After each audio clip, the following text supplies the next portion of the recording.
പ്രേക്ഷകർസ് ഏവർക്കും ഏകയൂർ arts and sports ക്ലബിൻ്റെ സ്നേഹ സ്വാഗതം.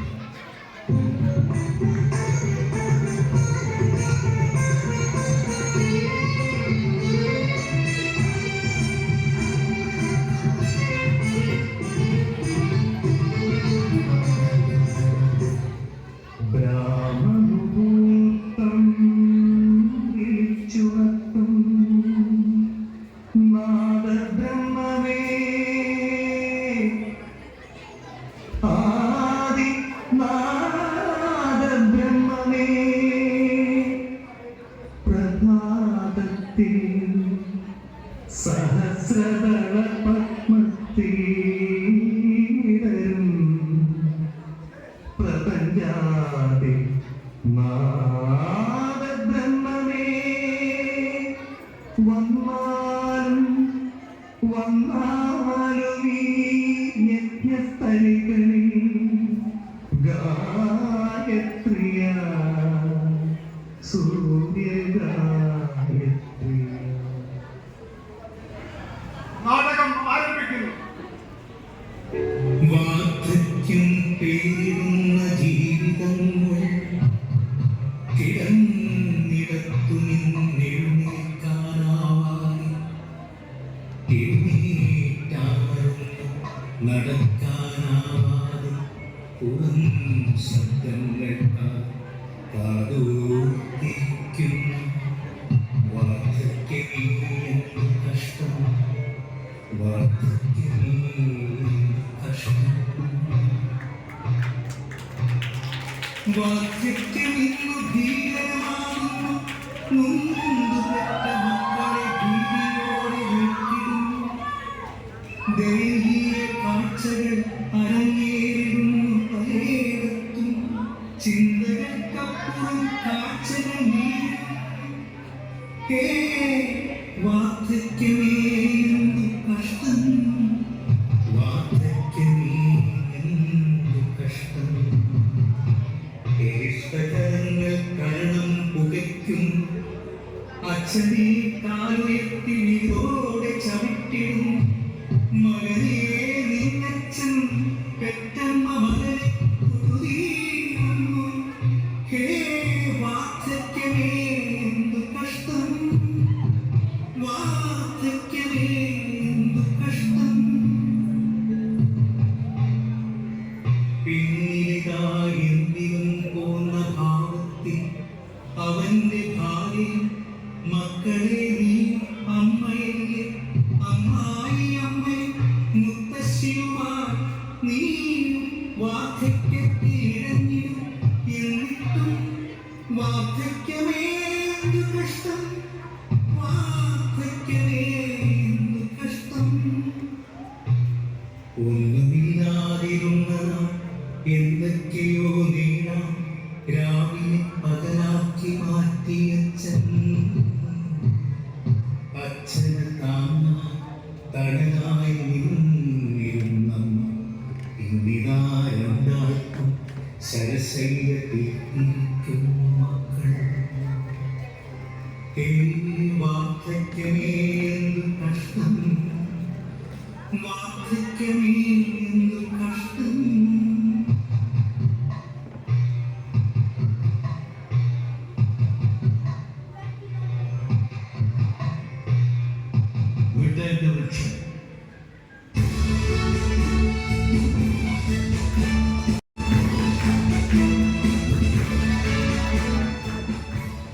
അരികിൽ സർവശ്രീ ജയരാജൻ കുഞ്ഞപ്പള്ളി, പ്രമോദ് പുഷ്പാങ്കരൻ, സുബ്രഹ്മണ്യൻ തിരുവനന്തപുരത്ത്, നിമ്യ നിഖിൽ, ബായി ബെഹ്റ, ബെറി സാസെ.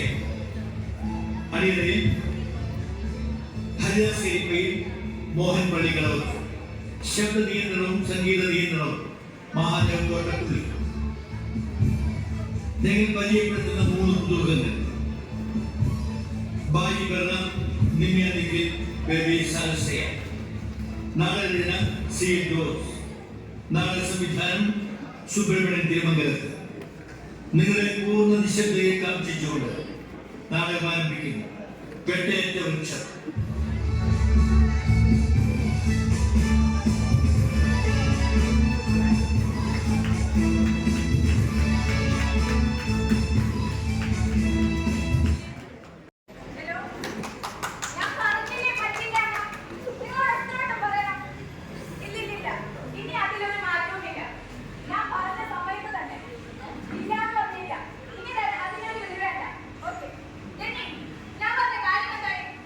ഏത് കാര്യം?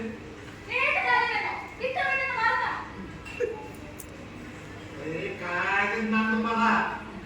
ഞാൻ എനിക്ക് പല കാര്യങ്ങളുണ്ടാവും.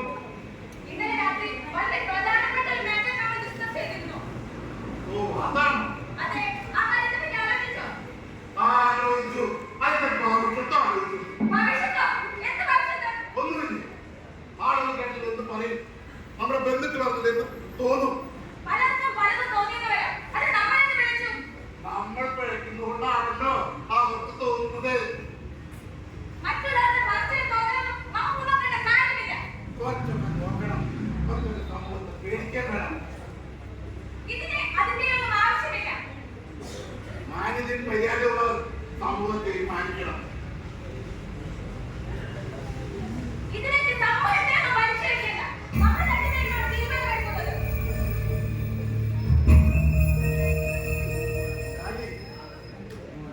ഒന്ന് മനസ്സിലാക്കണം. എന്റെ അപ്പച്ചനാണെങ്കിൽ മുമ്പേ മരിച്ചുപോയി. ഇനിയുള്ളത് എന്റെ പോറ്റിയോടൊരു അമ്മയാണ്. ആ അമ്മയാണെങ്കിൽ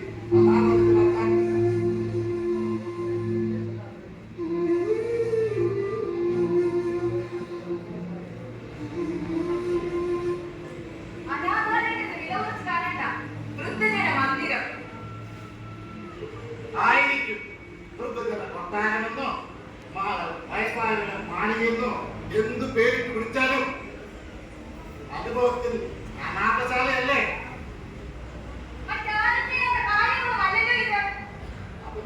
അവരുടെ കെട്ടിക്കേട് കൊണ്ടാ.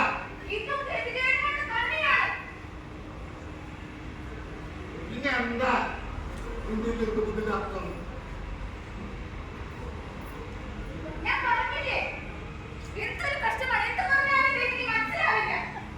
എനിക്കും മനസ്സിലാവും. എനിക്ക് മനസ്സിലാവും.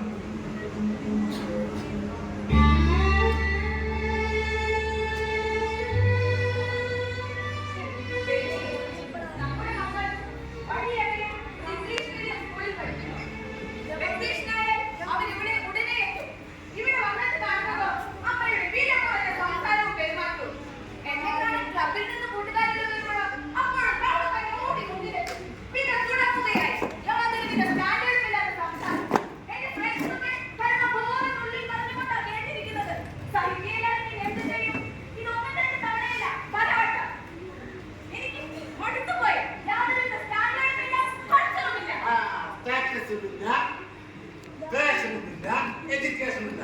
എന്തൊക്കെ വേണമെങ്കിലും പറയാലോ.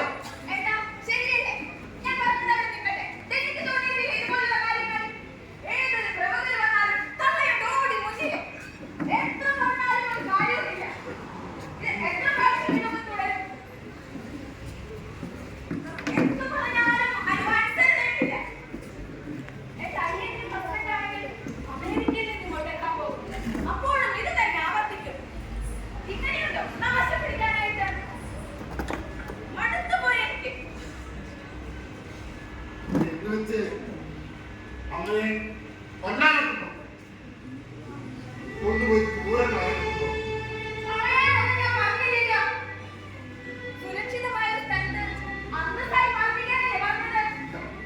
അതായത് അനാഥശാല.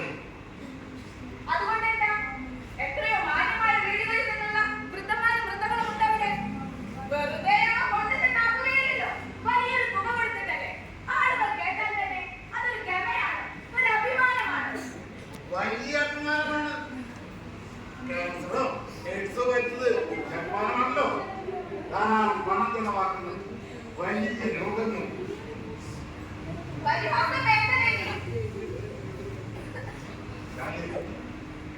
എന്തൊക്കെ പറഞ്ഞാലും സ്വന്തം അമ്മയാണ്.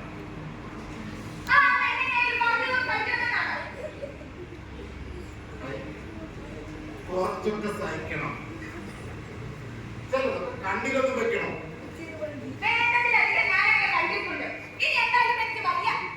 ഈ കണ്ടതിന്റെ മഹാത്മ പറയുന്നു വേണ്ട. ഈ രണ്ടാമത്തെ ശുശ്രൂഷകളെ പറ്റി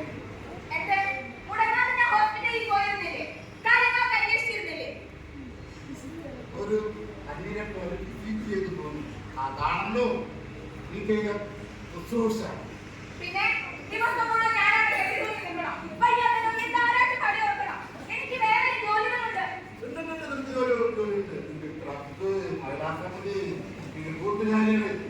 അതാണോ നിന്റെ മഹത്തായ ജോലികൾ? അതെ, എനിക്കത് മഹത്തായ ജോലി തന്നെയാണ്. അല്പമെങ്കിലും മനസ്സിന് ഒരു ആശ്വാസവും സന്തോഷവും കിട്ടുന്നത് അതിനൊക്കെ പോകുന്നത് കൊണ്ട് തന്നെയാണ്. അപ്പോ സാധുവായിട്ടുള്ള ജീവിതത്തിൽ സന്തോഷം എനിക്ക് ശബ്ദത്തിന് പറയുന്ന കുത്തിയുടെ കേൾക്കരുത് തെറ്റി. പിന്നെ ഒരു കാര്യം, സംഗതികളൊക്കെ ഞാൻ പറഞ്ഞു കഴിഞ്ഞു. അതിന്റെ കാരണം വ്യക്തമാണ്. നമ്മുടെ മക്കളാണെങ്കിൽ വരാൻ പോകുന്നു.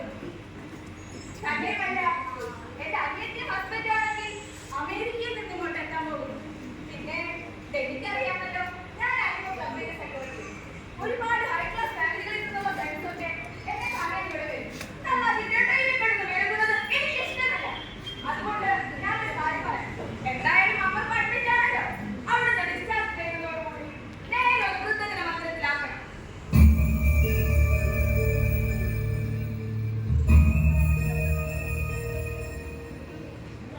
ഈ പറയുന്നത് ഇത്രയും കാലം ഞാനൊന്നും പറഞ്ഞില്ലല്ലോ, ഇനി എനിക്ക് സഹിക്കാൻ പറ്റില്ല. എന്താ എന്താണ് മിണ്ടാത്തത്? ഞാൻ എന്തുകൊണ്ടാണ് അമ്മയൊക്കെ ഞാൻ വിഷമമായിരിക്കും മോനെ. എങ്കിലും ഒരു കാര്യം ചെയ്യും, അമ്മയും മോനെ ഇവിടെ നിൽക്ക്. ഞാൻ എന്റെ വീട്ടിൽ പോയിക്കോളാം. നീ എന്താ നാട്ടിൽ പറയുന്നത്? എനിക്കൊന്നാണ് അറിയേണ്ടത്. എനിക്ക് ഭാര്യ വേണം, അമ്മയെ വേണം. കൃഷ്ണയാണോ? ഒന്നുകിൽ ഭാര്യ അല്ലെങ്കിൽ അമ്മ. ഏത് വേണം നിങ്ങൾ തീരുമാനിക്കണം. തീരുമാനിച്ചില്ലെങ്കിൽ തീരുമാനിച്ചില്ലെങ്കിൽ ഞാൻ എന്റെ തീരുമാനം നടത്തില്ല.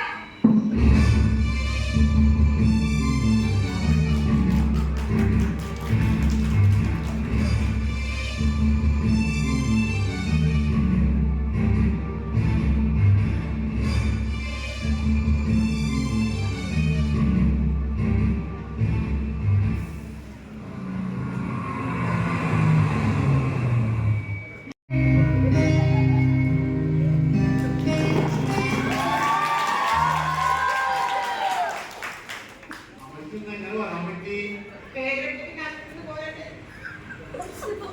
ചാടി ചാടി ഏ അമ്മ വീട്ടിൽ നോക്ക്. നാളെ ഡിസ്ചാർജ് പറഞ്ഞത് മോൻ നാളെ കൊണ്ട് വരാനിരിക്കുകയായിരുന്നു. എല്ലാം സുഖമായോ?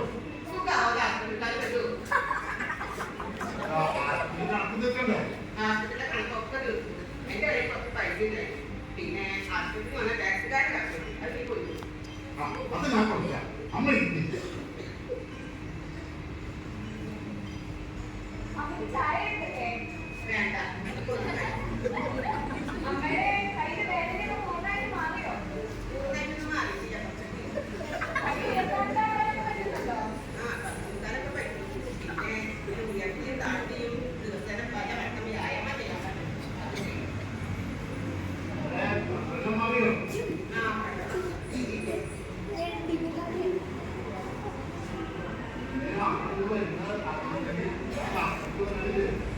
അതിനൊക്കെ തന്നില്ലേ ഡോക്ടറുടെ കാര്യങ്ങളൊക്കെ ചോദിക്കാൻ തന്നില്ലേ? അതിന് നിങ്ങൾക്ക് എവിടെ നേരം?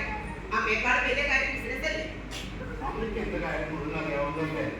അതുകൊണ്ട് ഞാൻ പറഞ്ഞത് നിനക്കൊട്ട് താല്പര്യമില്ല, നിൽക്കാണെങ്കിൽ സൗകര്യം.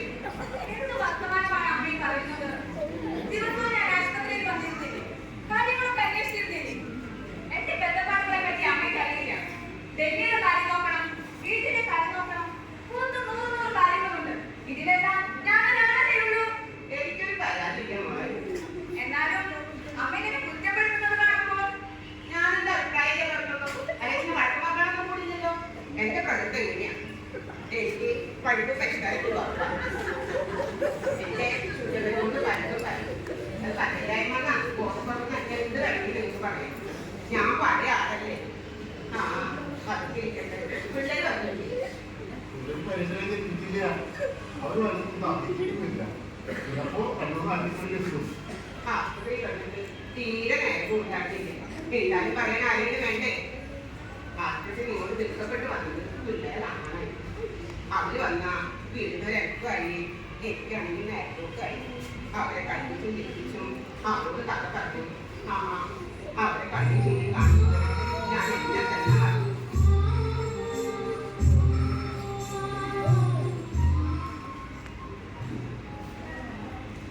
അമ്മയ്ക്ക്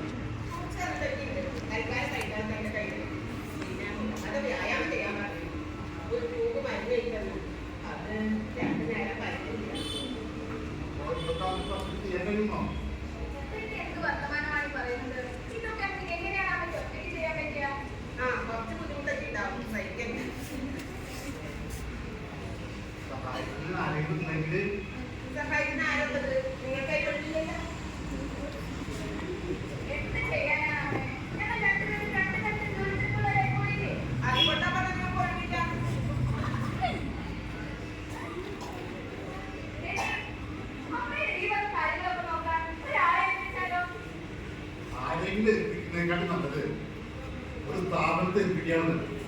അവരാകുമ്പോൾ ഇത്രയും ഒരു പ്രവർത്തനം ഉണ്ടാവും. അതൊന്നും വേണ്ട. ഇതുവരെ ഞാൻ പറ്റില്ലേ, ഇനി അതുപോലെ കഴിഞ്ഞു. അങ്ങനെയൊന്നും പറഞ്ഞാൽ പറ്റത്തില്ല അമ്മേ.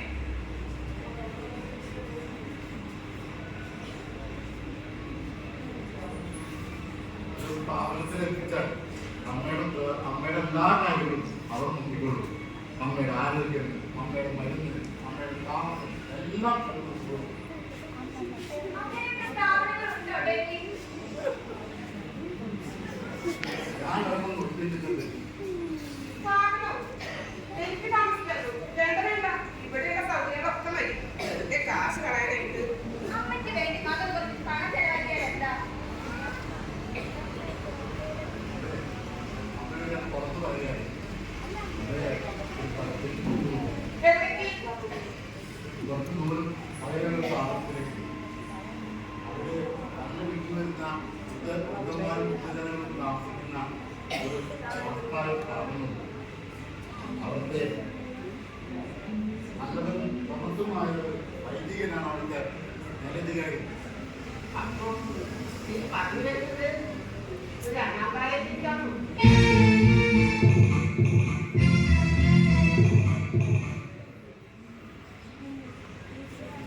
അമ്മേ, ആരോഗ്യമില്ലാത്തവരും അഗതികളും താമസിക്കുന്ന അനാഥശാലയല്ലത്. ഇഷ്ടമില്ലാത്ത മാതാപിതാക്കളെ കൊണ്ടാക്കുന്ന സ്ഥലം അല്ലേ? അമ്മ വെറുതെ തെറ്റിദ്ധരിച്ചിരിക്കുകയാണ്. മോളെ, നിന്നോട് ഇന്ന് വരെ ഞാനൊരു അമ്മായിനെ പോലെ ഇട്ടിട്ടില്ലല്ലോ. നിന്റെ ഇഷ്ടങ്ങൾക്ക് സ്വാതന്ത്ര്യത്തിനും ഒരു തടസ്സവും നിന്നിട്ടില്ല. നിന്നോട് ഇന്ന് വരെ അറിഞ്ഞൊരു തെറ്റ് ചെയ്തിട്ടില്ല. പിന്നെ എന്തിനാ നിങ്ങൾ എന്നോട് ഇങ്ങനെ?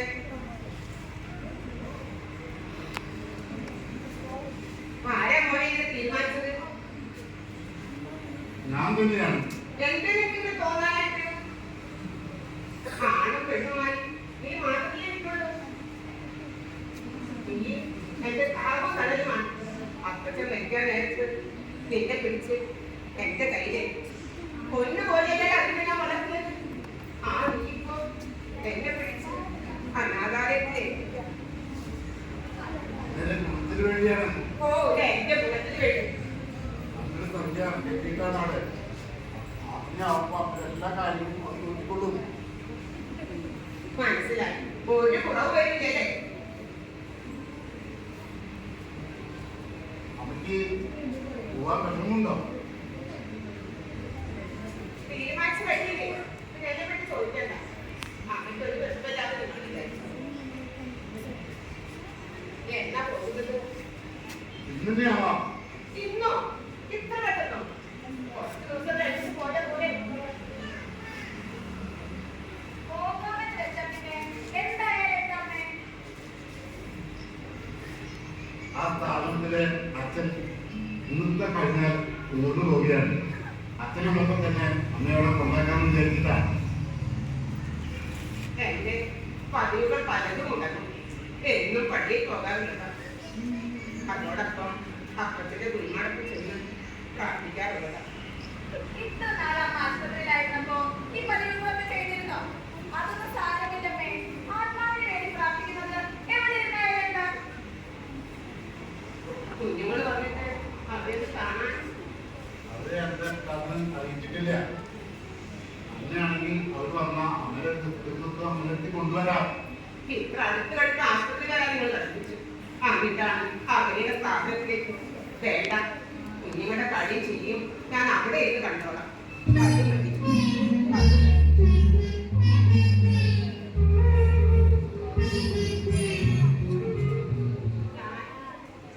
നിർബന്ധമാണോ മക്കളെ? എന്താ നിങ്ങളൊന്നും മിണ്ടാത്തേ?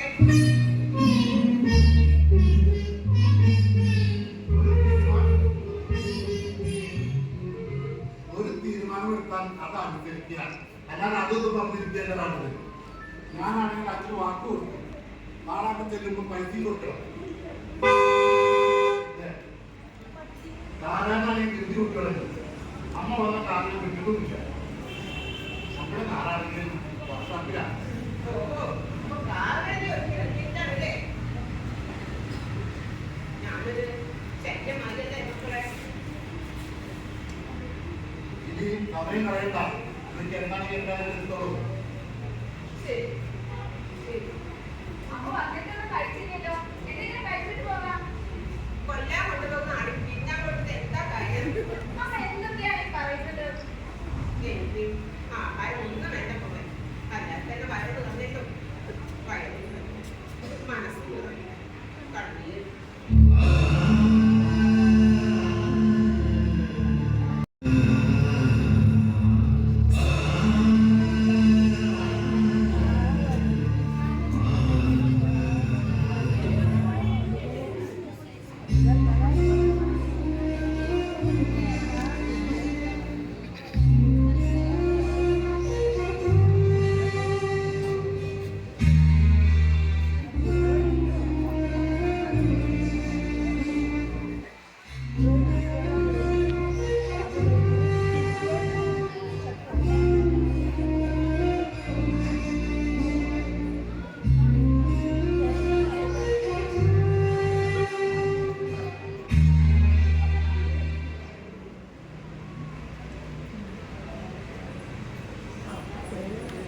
ഭാര്യ ശബ്ദം ചെയ്തോ?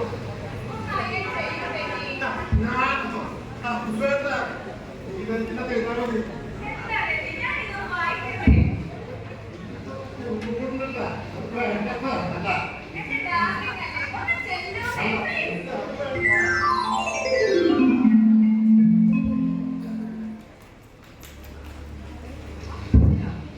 വളരെ സർപ്രൈസ് ആയല്ലോ.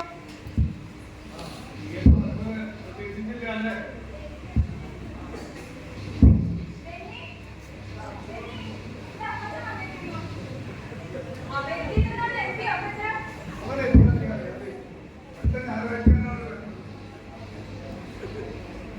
ഡെന്നി, എന്തായാലും നമ്മൾ എയർപോർട്ടിൽ പോകണം ഞായറാഴ്ച അവരെ റിസീവ് ചെയ്യാനായിട്ട്. തീർച്ചയായിട്ടും പോവാം.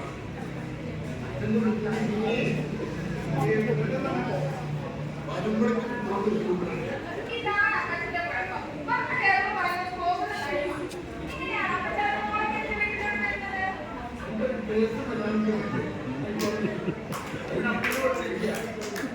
എന്റെ കാര്യത്തിന്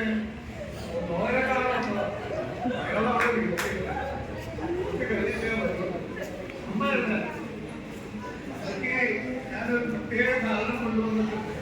ചക്ക വരട്ടിയതാണ്. കഴിഞ്ഞ പ്രാവശ്യം ഞാൻ വന്നപ്പോ എനിക്ക് ചക്ക വരട്ടിയത് ഇഷ്ടമാണെന്ന് ആ സജ്ജയിലുണ്ട്.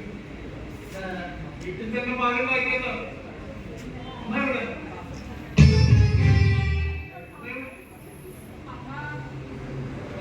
അലിപ്പോയിട്ടാണോ?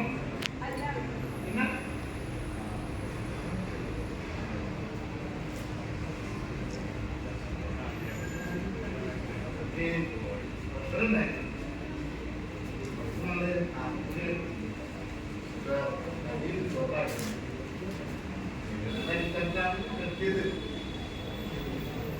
ആശുപത്രിയിലാണോ? എന്നിട്ട് ആളെവിടെ? അനാഥാലയത്തിലാക്കിയല്ലേ? അതെങ്ങനെ അറിഞ്ഞു? ആര് പറഞ്ഞു? പറഞ്ഞതായിരുന്നു കേട്ടത് ശരിയാണോ? 3 ആഴ്ചയായല്ലേ പറഞ്ഞു വിട്ടിട്ട്. ഞാൻ ട്രെയിനിൽ ഇറങ്ങി വരുമ്പോ എൻ്റെ ഒരു പരിചയക്കാരനെ കണ്ടു. അയാളാണ് എന്നോട് വിവരമൊക്കെ പറഞ്ഞത്. വളരെ വേദനയോടെയാണ് ഞാൻ അയാളെന്നോട് പറഞ്ഞത്. അതിന്റെ വാസ്തവം കൂടി ഒന്ന് അറിയാൻ വേണ്ടിയിട്ടാണ് ഞാനിപ്പോ ഇങ്ങോട്ട് കയറിയത്. എന്തെങ്കിലും സംഭവിക്കാം അമ്മ ആവശ്യപ്പെട്ടിട്ടാണ്. പിന്നെ അങ്ങനെ ഒരു സാഹചര്യം വന്നപ്പോൾ അമ്മയെ പുറന്തള്ളിയല്ലേ? എന്നീ സ്വന്തം അമ്മയെ പുറത്താക്കാൻ മാത്രം എന്ത് സാഹചര്യമാണ് ഇവിടെ ഉണ്ടായത്? ആരാണ് തീരുമാനിച്ചത്?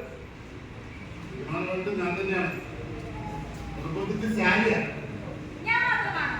ഡെന്നിക്ക് ആഗ്രഹമുണ്ടായിട്ടില്ലേ? വലിയ നിന്റെ നിൽക്കാണ് അവിടെ നിർത്താൻ നിന്റെ താല്പര്യമാണ്. ഇപ്പൊ കുറ്റം മുഴുവൻ എനിക്ക്. അമ്മയ്ക്ക് നിൽക്കാൻ അമ്മ വേണമെന്നല്ലായിരുന്നു. അല്ലാതെ എനിക്കല്ല.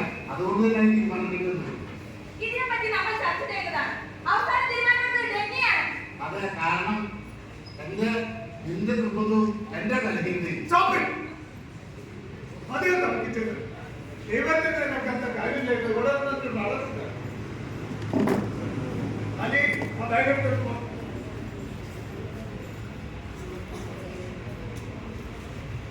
മോനെ വളരെ മോശമായിട്ടുള്ളത് എന്തുകൊണ്ടാണ് ഇത് സംഭവിച്ചത്? അപ്പോ ആര് നിർബന്ധിച്ചാലും തീരുമാനമെടുക്കുന്നതിന്റെ ഗൗരവം മനസ്സിലാക്കണ്ടേ? ഇവിടെയാണ് ഒരു ഭർത്താവിന്റെ പൗരുഷവും തീർത്തും കാണേണ്ടത്. അല്ലാതെ അനാവശ്യമായി നിർബന്ധത്തിന് വഴങ്ങുകയല്ല വേണ്ടത്.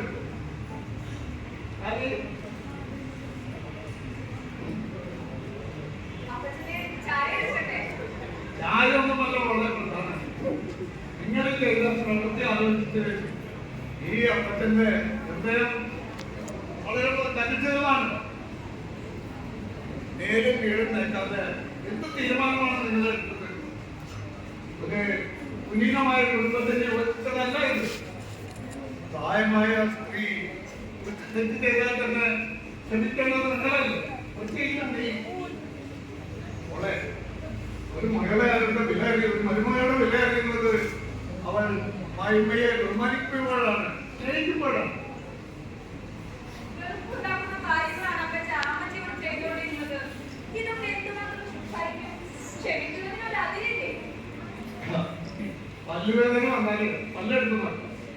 തലവേദന വന്നാൽ പലെടുത്ത് മാറ്റാൻ പറ്റുമോ? അത് ചികിത്സിച്ച് ഭേദമാകണം.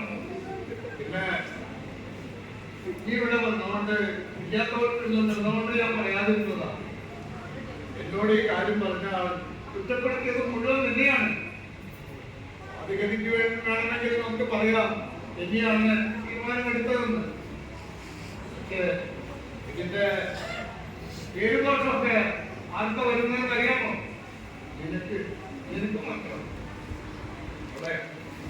എന്നെ കെട്ടിച്ചയച്ചപ്പോൾ എന്റെ മോളെ പറ്റി നല്ലത് മാത്രം കേൾക്കണമെന്ന് ആഗ്രഹിച്ചവരാണ് ഞാൻ, പ്രാർത്ഥിച്ചവരാണ് ഞാൻ. ഇത് വലിയ കെട്ട കൈയായി പോയി.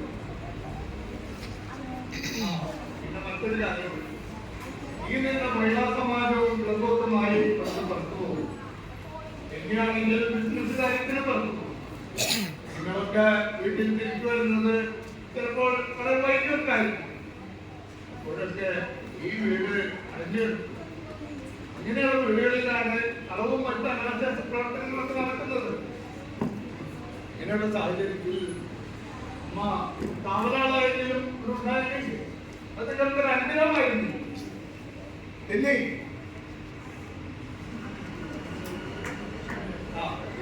രണ്ടുപേരെയും കൂടെ ഞാൻ ഓർമ്മിപ്പിക്കുക. നിങ്ങളുടെ മകൻ വലുതായി വിവാഹിതനാകുമ്പോൾ അവരും ഭാര്യയും കൂടി നിങ്ങളെ പുറത്താക്കിയിരുന്ന ആരാണ്? വായ്പയുടെ ഒരു വാക്യം ഓർമ്മയുണ്ടോ? നീ അളക്കുന്നത് നിനക്കും അളക്കപ്പെടുന്നുണ്ട്. അവസാനമായി എനിക്കൊന്നേ പറയാനുണ്ട്. മാതാപിതാക്കളുടെ മനസ്സ് വേദനിപ്പിച്ചാൽ അത് തീരാ ശാപമായി തീരും. അവരുടെ മനസ്സിന്റെ തടുപ്പാണ് മക്കളുടെ ഐശ്വര്യം. അത് മറക്കരുത്. ഞാൻ പോകും. ഇനി അതിന് സമയം കളയുക. ഒത്തിരി വന്നു നല്ലത് ചിന്തിച്ച് നല്ലത് പ്രവർത്തിക്കും. ദൈവം അതിനുള്ള പ്രതിഫലം തരും. പിന്നെ നിങ്ങളോട് രണ്ടുപേരോട് കൂടി പറയാം. ഞാനീ പറഞ്ഞ കാര്യങ്ങളൊക്കെ ഇത് നന്നായി ഒന്ന് ശരിയാക്കാൻ ചിന്തിച്ച് ദൈവത്തിന് ഇഷ്ടപ്പെടുന്ന ഒരു തീരുമാനമെടുക്കും. എന്താ ചെയ്യേ? ഞാൻ ഇറങ്ങട്ടെ.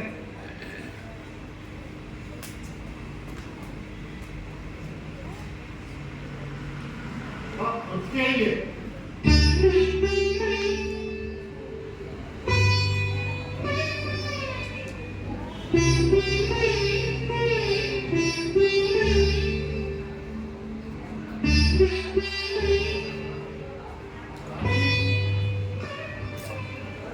നമ്മുടെ കുട്ടികളും കഴിഞ്ഞല്ലേ അവർക്ക് കൊണ്ടുപോകണോട്ടെ. മഹിളാ അസോസിയേഷന്റെ ഫ്രണ്ടിന്റെ മോളാ. ഞാൻ അവരെ കൊണ്ടിരുമ്പോ നമ്മുടെ മക്കൾ കൂടി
ചാമ്പ്യൻഷിപ്പ് എനിക്കാണ്. ആളുകളാണല്ലോ. എന്റെ പുറത്ത് ഇത്ര എഴുതുന്നുണ്ടായിരുന്നോ? ഇതല്ല ആരാണ് വിളിച്ചത്? അമ്മൂമ്മയുടെ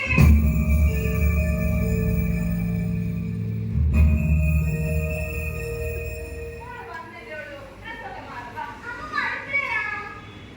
അമ്മൂമ്മേ, അമ്മൂമ്മേ. ശരിക്കും പറഞ്ഞാൽ ഈ കോളങ്ങളിൽ അമ്മൂമ്മയ്ക്കാണ് പഠിക്കേണ്ടത്. അമ്മൂമ്മ എനിക്ക് പറഞ്ഞു തന്ന ബൈബിൾ കഥകൾ, പുരാണ കഥകൾ, രാമായണ കഥ ഇതെല്ലാം എനിക്ക് കോമ്പറ്റീഷനിൽ വലിയ ഉപകാരപ്പെട്ടു. ഇത് അമ്മൂമ്മയുടെ കഴുത്തിലണിയിക്കണം. അമ്മൂമ്മയ്ക്ക് അമ്മൂമ്മേ കൂടിയില്ല. എവിടെ പോയി? ഏതാണ് കുതിരല്ലാതെ ആത്മീയമായിരുന്നു. എന്നിട്ടിപ്പോ വേറൊരിടത്താണ് മോളെ. മമ്മിക്ക് ഡാഡിക്ക് വേണ്ടപ്പോ നേരമില്ലാത്തത് കൊണ്ട് അമ്മൂമ്മയുടെ കാര്യങ്ങൾ നോക്കാനായിട്ട് ഒരിടത്ത് പാർട്ടിപ്പിടിക്കുക അല്ലേ നീ?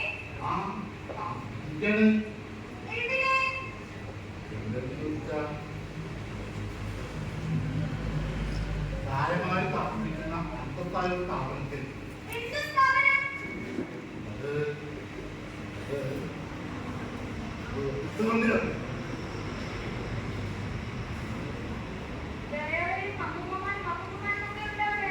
നമ്മുടെ അമ്മൂമ്മയ്ക്ക് സുഖമാണ്. You mean orphanage? അങ്ങനെ പറയാൻ പറ്റില്ല. ഏതായാലും എനിക്ക് അമ്മൂമ്മയെ കാണണം. നീ ഇങ്ങനെ വാശി പിടിക്കല്ലേ മോളെ. അമ്മൂമ്മയെ വേഗം ഇങ്ങോട്ട് കൊണ്ടുവരണം. വഴി അകലെയാ. എത്ര അധികമായിരുന്നാ നമുക്ക് കാറില്ലേ? ഞങ്ങളുടെ ഹെഡ്മാസ്റ്ററും മറ്റ് ടീച്ചേഴ്സും എഡ്യൂക്കേഷൻ വെച്ചിട്ടുണ്ട്. ഇവിടെ വരുമ്പോൾ നമ്മളുടെ വീട്ടിൽ വരാമെന്നും അമ്മൂമ്മയെ കാണണമെന്നും പറഞ്ഞിരിക്കുകയാണ്. അവര് വരുമ്പോൾ അമ്മൂമ്മയെ കണ്ടില്ലെങ്കിൽ നമുക്ക് വലിയ ക്ഷീണമല്ലേ? മമ്മി കാര്യമൊക്കെ നോക്കിയിരിക്കുന്നത്. നമുക്ക് ആരോഗ്യമുള്ള വേണ്ട, നാം ഉടനെ പോണം. നിങ്ങൾ വാശി പിടിക്കില്ല മോളെ. Don't listen to me.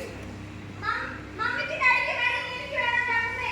വേണ്ട നാട്ടിൽ നിന്ന് പറഞ്ഞു. വേണം, വേണം, വേണം. അമ്മൂമ്മയെ വേഗം ഇങ്ങോട്ട് കൊണ്ടുവരണം. അമ്മൂമ്മയെ ഇങ്ങോട്ട് കൊണ്ടുവന്നില്ലെങ്കിൽ ഇത് മോളെ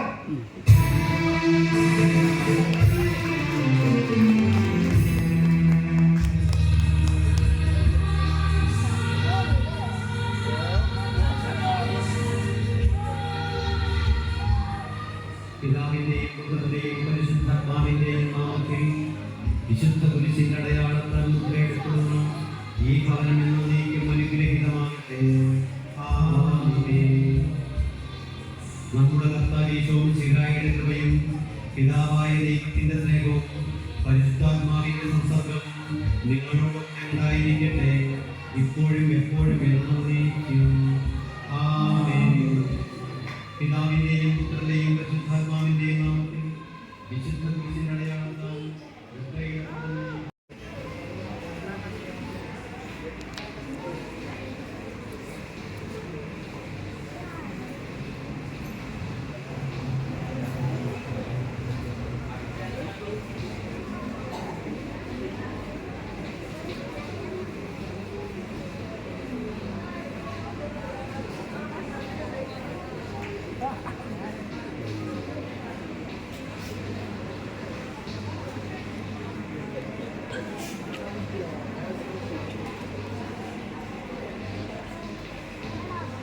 നിങ്ങളുടെ ഞാൻ അച്ഛനൊന്നും നോക്കട്ടെ.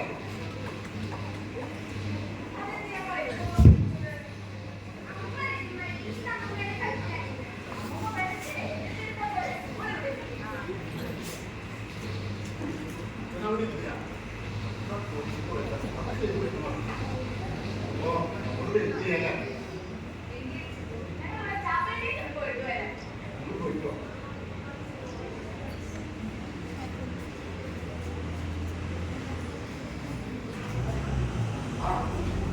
ഓക്കെ മനസ്സിലാവില്ല. ഞാനത് തീരുമാനേണ്ട കാര്യമില്ല. ഓക്കെ ഓക്കെ അച്ഛൻ ഞാൻ വിളിക്കാം. ശരി ശരി ഓക്കെ.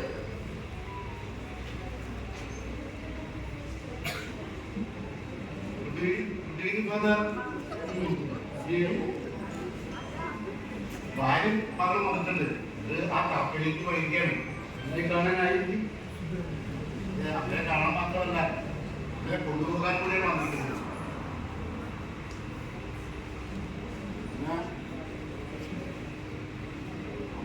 അമ്മയെ കാണാതിരുന്നിട്ട് ഒന്നില്ലാത്തൊരു കുറവ് ഇപ്പോഴാണ് മനസ്സിലാക്കി. വൈദികന്ന വിവേകം അമ്മയെ വിളിപ്പിക്കൂ. Lenin,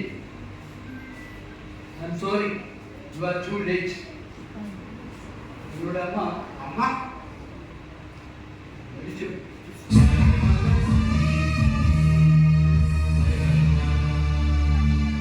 Yes, ഒരാഴ്ചയായി. പക്ഷേ കുറെ കൂടുതലായി നാട്ടിൽ തകരാറുണ്ടായി. വിഷാദത്തിൽ അഡ്മിറ്റ് ചെയ്തു. ദിവസം ശേഷം അവിടെ കിടന്നു മരിച്ചു. ജീവദാശനം നൽകി ഞാൻ മറ്റുള്ള രോഗിയുടെ അടുത്തേക്ക് പോയി. അരമണിക്കൂർ കഴിഞ്ഞപ്പോൾ പോയി എന്നെ എത്തിച്ച അവരുടെ അമ്മ ഈ കൈകളിൽ നിന്ന് വിശ്വാസം വളരെ ശാന്തമായി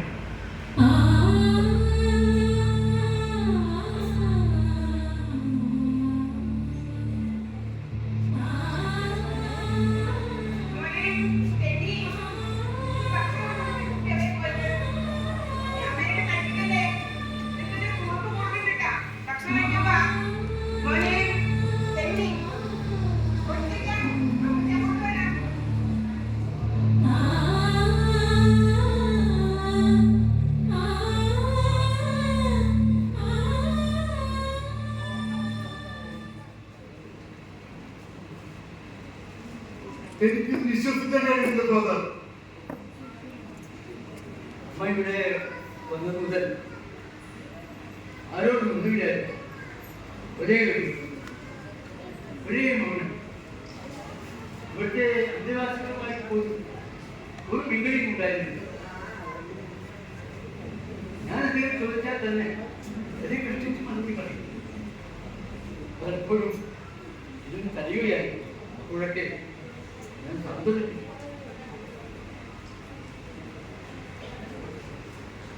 എന്നെ വിവരം അറിയിക്കാറുണ്ട് ഫാദർ. അറിയിക്കേണ്ടതാണ് അമ്മയുടെ ആഗ്രഹം. ഞാൻ പറഞ്ഞു തോന്നി. അപ്പോൾ അമ്മ പറഞ്ഞ കാര്യം അവൻ എന്നെ കാണാതിരിക്കാൻ വേണ്ടിയാണ് ഇവിടെ എന്നെ കൊണ്ടുവന്നാക്കിയത്. ഈ അവസാന നിമിഷത്തിൽ പിന്നെ എന്തിനാണ് കാണണം?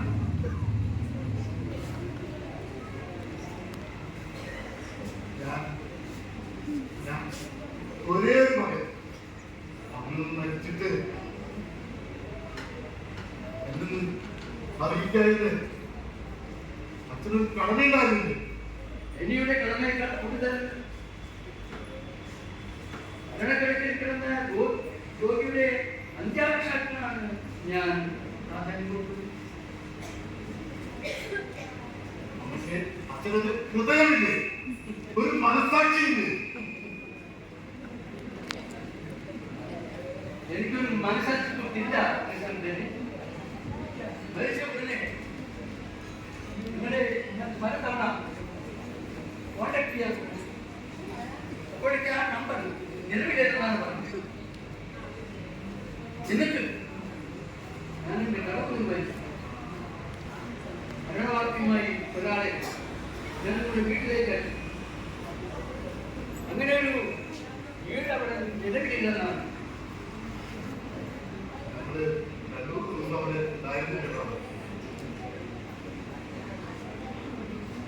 സാക്ഷിയെ കുറിച്ച് ഒരു ആചാരമായ ജോലി അതില്ലാതെ പോയത്. പക്ഷെ ഡൽഹിക്ക് 3 ആഴ്ച മുമ്പ് നിങ്ങളുടെ അമ്മയെ ഇവിടെ പറിച്ചു നട്ടു. ഒരു തവണയെങ്കിൽ അമ്മയുടെ വിശേഷം അറിയാൻ അതിനോട് സമ്മതിച്ചതാണ്.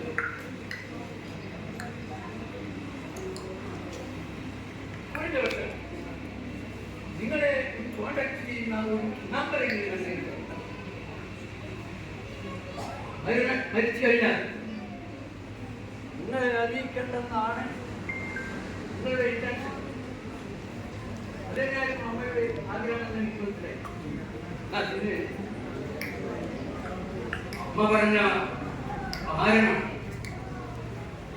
എന്നെ വല്ലാതെ അതിശയിപ്പിച്ചു. ജീവിച്ചിരിക്കുമ്പോൾ അവനെന്നെ തിരിച്ചു കഴിഞ്ഞാൽ പേരിട്ടാൻ വേണ്ടി ഗംഭീരമായ ശവസംസ്കാരം, അത്തരത്തിൽ പരസ്യം, വിശപ്പ്, ധാരാളം അച്ഛന്മാർ, മുൻകഴിച്ച് ആർവഴി പതിച്ച കന്നഡം, ഗംഭീരമായ ഒരു മരണമാണ് സദ്യ. ഇതിനൊന്നും വരി കൊടുക്കേണ്ടെന്നാണ് അമ്മയുടെ വിചാരം.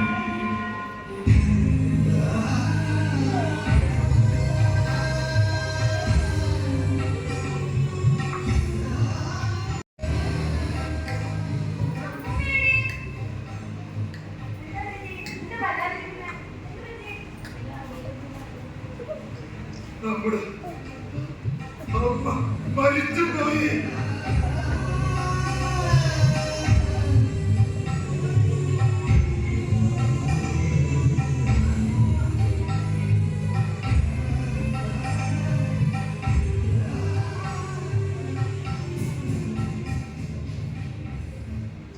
അവളുടെ ഉമ്മ ഇത് കട്ടിൽ നിന്ന് കിട്ടിയതാണ്.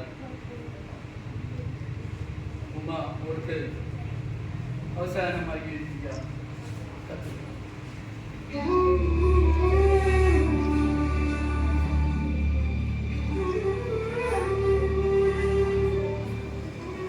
പ്രിയപ്പെട്ട മോളെ, ഒരു പക്ഷേ ഇത് അമ്മൂമ്മ പറയുന്ന അവസാനത്തെ കഥയായിരിക്കും.